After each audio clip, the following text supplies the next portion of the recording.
All right, I thank y'all. So this is my final message, the wrap up of this particular message. And so as of today, it is October. Technically, it's October 3rd, 2025. And throughout this year, I've shared with you what God's words were, and this is what He wants me to release to His people in this last season of this year. One of the things God was talking to me was about speaking life, and that He has shown throughout this year that we must be careful with our words and what we put out there. The Bible talks about speaking life. You can be knocked in the head with that. We know that. Speaking life. And sometimes it's not even a person purposely saying anything negative, but sometimes you're dealing with something, you're overwhelmed and you're frustrated and words come out. And God is saying, particularly in this season right now, to speak life. Because what the enemy is doing, he is taking these small words and setting them up for retaliation. And one of the things I want to talk about is the spirit of retaliation. When I have noticed that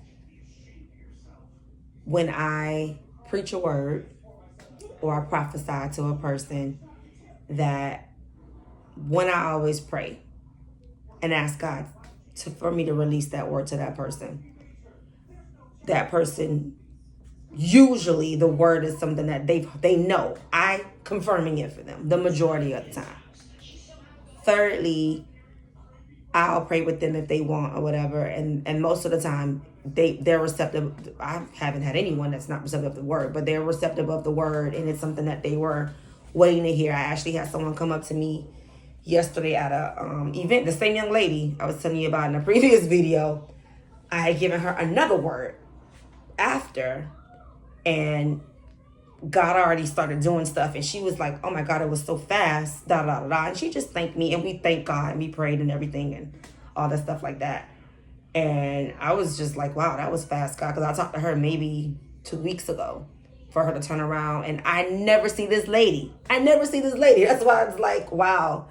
But what I wanted to say was that one of the things I was talking to her about that God was talking about was speaking life and the spirit of a spirit of retaliation. And that when words are released, that I pray to God that when I release that word and that person receives that word and it aids them and it helps them with what they're going through, that the enemy doesn't then come attack me, because that's what in the past has happened.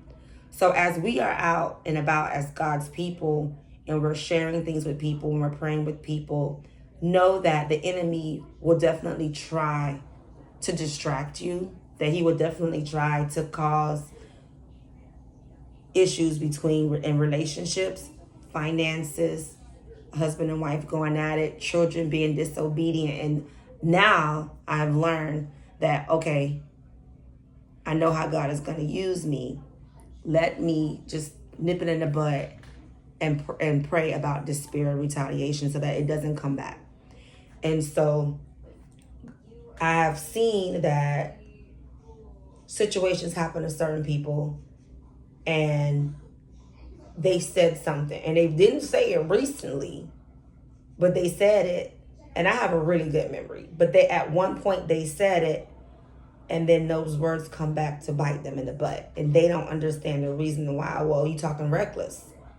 You can't be saying certain things unaware that when you put that out there, that there's a chance the enemy didn't heard it.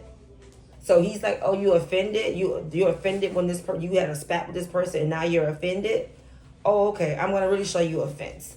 So then things circle back. And if you notice that the enemy don't ever have anything new and creative, he comes with you with the same exact thing. He's not creative. He attacks you literally the same way. If one of the things you deal with is sickness in your body, he comes with you with sickness. Mental games, he come with you with the mental games. Like, he doesn't do anything that's out of the ordinary. He does the same thing over and over and over. And so God was saying, one, speak life in this season. And by us believing, trusting, and now surrendering what we're dealing with, God is literally setting us up for our destiny beginning in January of 2026. I'm not that kind of person who's like, oh, it's the end of the year and you need to go and do vision boards and you need to and New Year's resolutions and all this stuff like that. I have a vision board that I do. I don't need to get together with people for me to go talk about my visions with God. But if you like to do stuff like that, and do it, enjoy, because I think it's a nice time to fellowship. But I also think you need to have your time with God as well. And so there are certain things that God wants us to do. He is literally setting us up for success in January of 2026. And he really needs you to surrender what you're dealing with in 2025. Do not take over the crap from this year into next year. He is going to take care of the problem. He's going to, if it's a case you're dealing with, he's going to cancel it. If it's sickness, you're going to get a good report. Like if you're dealing with something with your children, you're going to see a turnaround.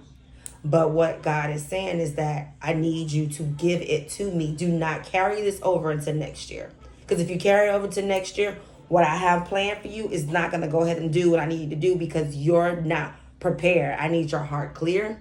I need your mind clear. I need you focused on me and taking it into the next year so that I know what's happening in the government. I know that you don't have any money. Taxes and tariffs, that stuff is not going to change. We got 3 more years with our president, despite if you like him or if you don't. 3 more years we got with him at this point. And we don't know how things are going to go, but you know who we can rely on? And you know who's going to provide? You know who's going to make sure that you're good? God's going to do that. And the only way he's going to be able to do any of that for you is if you trust him and surrender all that you're dealing with. Not parts of it. I'm talking about everything. I'm talking about from the root to the tooth, the mind games, the job, the money, the children, your house, things that you want to get. Like there are things that you want, things that you want to do, and things that needs to be done that can't get done because you haven't solely surrendered. And so I would say the first part of doing that, if you're unsure, go back to a place where you talk to God last and ask for instructions on what he wants you to do. Secondly, look into the things that you're not doing that you're supposed to be doing. If he told you, listen, I want you to get into the field of making t-shirts, go just look at some videos on YouTube and sew into yourself with the materials and items that you need to do these t-shirts. Like, you've got to have the confidence and the boost that, okay, it may not make any sense to anyone else, but it makes sense to God. Put your petition out there. Believe, trust, and surrender.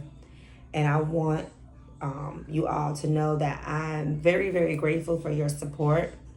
Very, very grateful for those who are kicking it with me and that have been with me as of this date. Power is 8 years old, will be 9 in March, and we're still doing it. We're still kicking it.